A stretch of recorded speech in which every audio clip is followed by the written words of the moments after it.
when you buy something, there's there's the cheap version. Then like when you're talking about something that has utility, like a shirt or bed or furniture or whatever, there's the cheapest version. Then there's the version that is like the best quality from a actual utility perspective. And then anything above that, all you're paying for is brand. So like the difference between a $40 shirt and a $500 shirt, there's no difference in quality. At some point, it's just a nice shirt, and all you're paying for is you're just handing someone money for the brand that you got on it. What brands, if you're trying to trigger people here, do you think are the biggest ripoffs?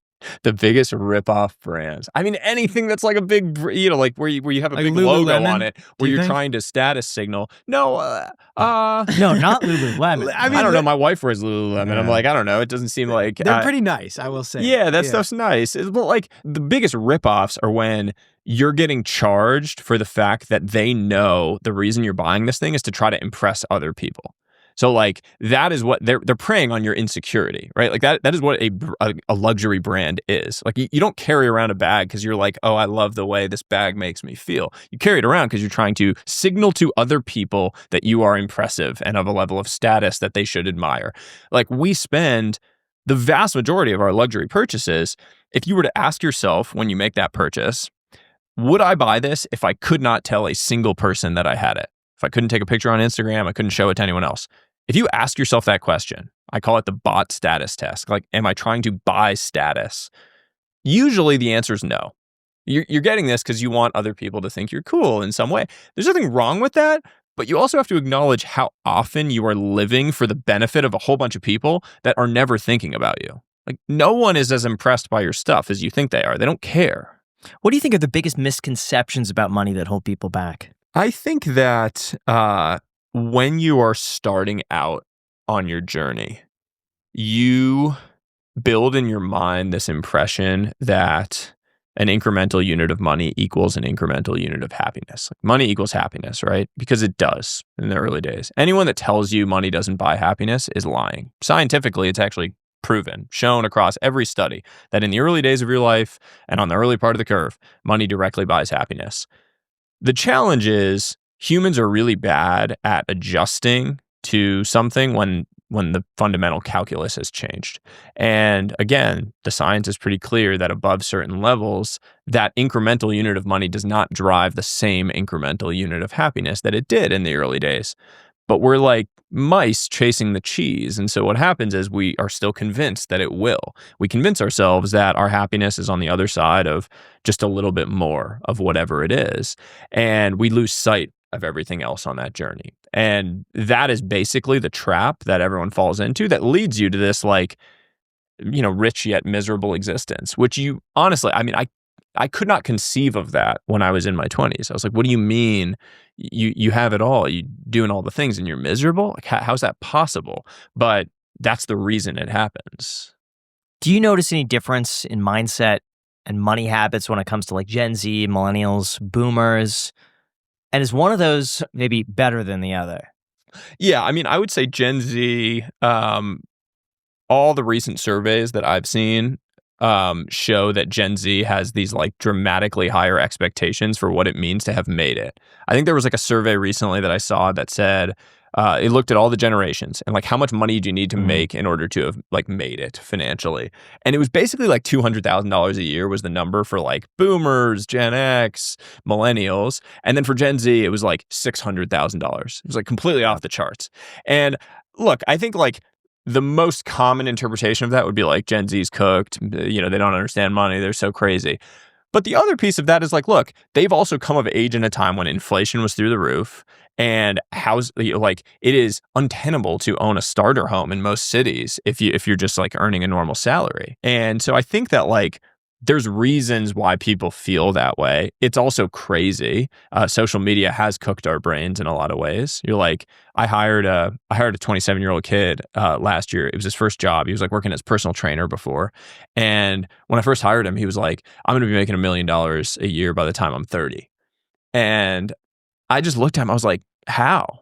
What do you mean? What do you mean you're going to be making? He was like, oh, I'm just going to be involved in some different stuff. I was like, what? There's a fundamental misconception about how you make money. You make money by creating value for other people. To earn $1 million a year, you have to create $10 million a year of value. And if you do that, you actually probably will in some way. Like you'll probably capture enough of that value to make that money. But like value creation is what making money is about. The recipe for making a whole lot of money is not that difficult. It is just create value and then receive value. And creating value is just identifying problems, creating solutions, and then scaling those solutions. Yeah, at all points in time, if you're trying to make money, you need to be doing one of those three things. And if you were to go start any job and you just find ways to be valuable to everyone around you, you will find a way to make a lot of money over the long term. It's just not going to be like the immediate dopamine hit, instant gratification that social media tells you it will be. So then what are the most overrated wealth milestones people still chase? Overrated wealth milestones. I mean, having $1 million. Yeah. No, why I think is having $1 million overrated? Because it doesn't there's no change in your life from 1 million versus like 800,000 is what I'm saying. So like it's not like like in the diamond world, there used to be this like very funny thing in diamond prices where if you were to buy like a 1.99 carat ring, the price was one thing. And then if you were to get a 2 carat ring, the price was like 40% higher.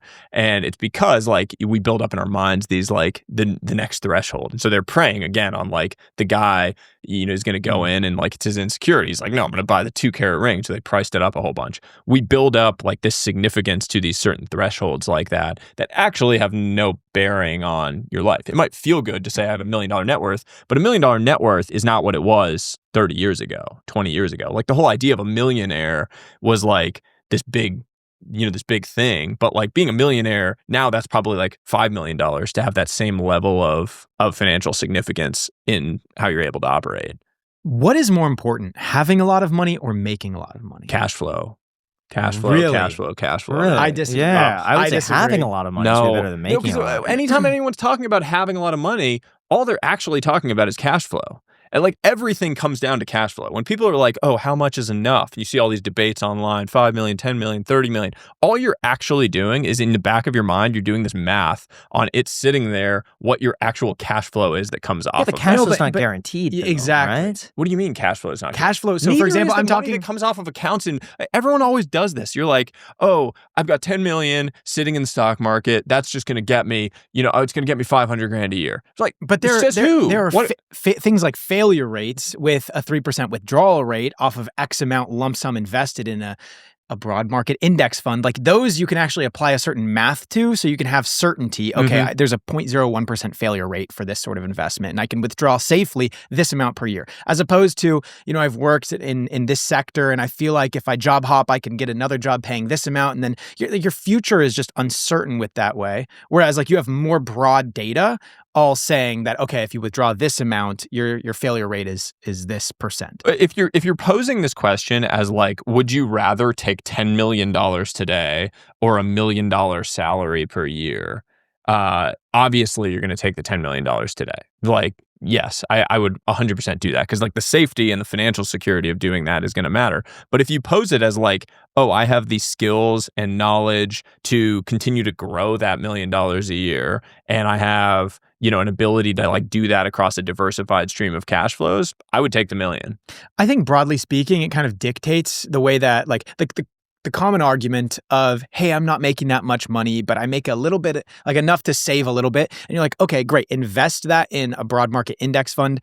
That's one route, or the other route, which is like, okay, invest that on trying to develop a new skill and trying to day trade or trying to drop ship or trying to do this, trying to do that. God, because do that. I'm just saying one route is like investing in yourself and trying to increase your income. And then the other one's saving for the future to try to build up a nest egg. So everyone should build up a nest egg. Like go through a couple of like basic financial things. The best investment that you can make is having 6 to 12 months of cash in an emergency fund, which is so paradoxical because everyone's like, well, I'm not getting any yield on that. That is the peace of mind that you get from knowing that you are okay for a long period of time will allow you to see opportunities much better. Like that is the single best investment I have made, is just having that sitting there, because then I know I can actually capitalize on risk without worrying about these things. Like it gives you the flexibility and the freedom to go and chase the bigger picture things that allow you to go and do that because you're safe on the downside. The analogy is like a Formula One car driving around a track what allows them to do that effectively is the fact that they know and they're confident in their brakes. Because if they weren't confident in their brakes, they could not go really fast into a turn. But they know the brakes are there. Like, that's what the emergency fund does. You have these brakes. The second piece is like this whole thing of side hustles, investing in yourself. A lot of times those are just like basically distractions masquerading as good opportunities. You're like, oh, I'm going to invest in myself. And really what it is like, I'm going to take 30% of my cognitive energy and put it towards this random thing that is speculative that I'm not sure if it's going to make me any money, but it sounds good, versus taking that same 30% of my cognitive energy and doubling down on the value that I can create in my main thing. And, like you, like us having a discussion about, doing a podcast tour. You're like, well, why would we do that if we can just like focus on doing incredible episodes, creating incredible clips that maybe are going to go viral and do really well? Like, that's actually a good point, right? You like, this is my main thing. That same cognitive energy, if I start now like piecing it into 20 side hustles, I could just deploy into the thing that I already know works. And like logically, the way to think about that is, say I want to I have my main job and then I want to like maybe start a side hustle agency. Like, okay, well, let me just think about this. The side hustle agency, for that to be successful, what do I have to do? Well, I have to like figure out what my offer is. I have to go send a whole bunch of cold messages to people. I have to then go take meetings with those people. I have to convert those people. Then I have to provide the service. Then I have to retain them. That's my path to making money on that. All of that energy that you could have put into doing that and how speculative that is, all the things that have to go right for that to work.